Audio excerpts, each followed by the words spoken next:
Hi everyone, I'm Dr. Amna and I'm working as a medical officer at MD Health Center DHA Lahore. Today I'll be talking about hypertension, जिसको हम लोग आम जुबान में high blood pressure कहते हैं. So a lot of patients ask us कि हमारा ब्लड प्रेशर हमने चेक किया था, एक दफ़ा चेक किया था तो ज़रा हाई आया था. तो does that mean कि हम लोगों को हाई ब्लड प्रेशर का या हाइपरटेंशन का मसला है?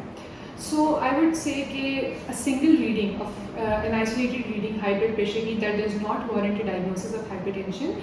If that happens और तो ऐसे होता है कि हम लोग एडवाइस करते हैं पेशेंट को अपने ब्लड प्रेशर का रिकॉर्ड बनाने के लिए, जिसमें आप एक दिन में एटलीस्ट 2 to 3 रीडिंग्स लें और ओवर कोर्स ऑफ एटलीस्ट 1 वीक आप वो रीडिंग्स रिकॉर्ड करें. एंड अगर आपके multiple time during the day at rest at different levels of stress के लिए आपकी ब्लड प्रेशर की रीडिंग्स होती हैं एंड अगर उन रीडिंग्स में आपका कॉन्टीन्यूसली ब्लड प्रेशर हाई आ रहा है तो उसके अकॉर्डिंगली फिर हम डायग्नोसिस बनाते हैं हाइपरटेंशन का. सो ब्लड प्रेशर की भी 2 रीडिंग्स होती हैं. एक ऊपर वाला ब्लड प्रेशर जिसको सिस्टोलिक ब्लड प्रेशर कहते हैं और एक नीचे वाला ब्लड प्रेशर जिसको डायस्टोलिक ब्लड प्रेशर कहते हैं. And the systolic blood pressure on average हम लोग 120 से अबव को कंसिडर करते हैं हाई और डायस्टोलिक में हम लोग मोर देन 80 को कंसिडर करते हैं high.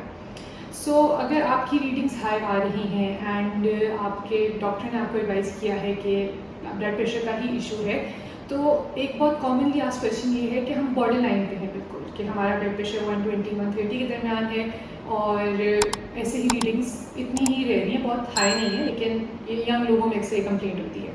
So what should we do? In that case हम लोग सबसे पहले पेशेंट को जो ब्लड प्रेशर की मैनेजमेंट है इट इज़ मल्टी फैसेटेड. इसके अंदर हम लोग लाइफस्टाइल मॉडिफिकेशंस होती हैं, एक्सरसाइज होती हैं and then we move to an anti hypertensive medication. So what happens is कि सबसे पहले हम पेशेंट को एडवाइस करते हैं कि वो अपनी डाइट में चेंजेस लाएं. डाइट के अंदर चेंजेस क्या हो सकते हैं? अपनी सॉल्ट इंटेक को रिड्यूस करें. कोई भी ज़्यादा सॉल्टी चीज़ें हैं, फॉर एग्जांपल चिप्स, निम्को, इस तरह के जो खाने होते हैं, हाई फैट फूड्स होते हैं और चिकनाई वाली कढ़ाइयाँ वगैरह होती हैं, उन सब के अंदर एक सॉल्ट कंटेंट बहुत हाई होता है. So that is something that increases your risk of developing hypertension. तो सबसे पहले हम पेशेंट को कहते हैं कि ये अपना सॉल्ट इंटेक को रिड्यूस करें एज मच एज पॉसिबल. इसके अलावा हाई फैट फूड्स को जनरली अवॉइड करें बिकॉज अगेन उसके अंदर भी होता है कि आपको इट प्रीडिस्पोजेस टू ओबेसिटी और obesity is the root cause of a number of health conditions which include hypertension as well.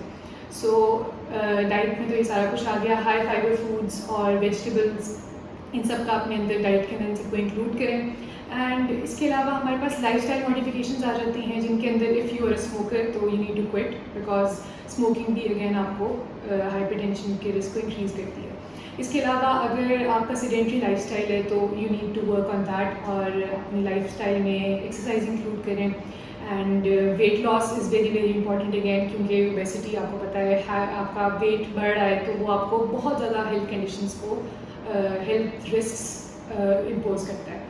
So exercise के अंदर इट्स नॉट इम्पॉर्टेंट कि हर बंदा ऑब्वियसली जिम नहीं कर सकता है regularly. Just a minimum of आपके लिए बेस लाइन एक्सरसाइज होती है 30 to 40 मिनट्स डेली. अगर वो वॉकिंग की फॉर्म में है या वो रनिंग है या कुछ भी आप इजीली मैनेज कर सकते हैं. 10,000 स्टेप्स अ डे जिसको हम एवरेज भी कहते हैं, तो वो that is enough. And if आपका weight is on the higher side तो वेट लॉस हम रिकमेंड करते हैं. एंड दैट इज़ समथिंग जिससे हम लोग स्टार्ट करते हैं हाइपरटेंशन की management.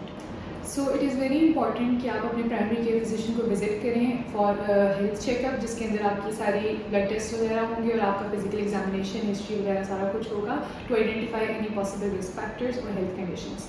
So you can visit us at MD Health Center and we will be very happy to help you. And if you have any queries or questions, you can leave them in the comment box. Thank you.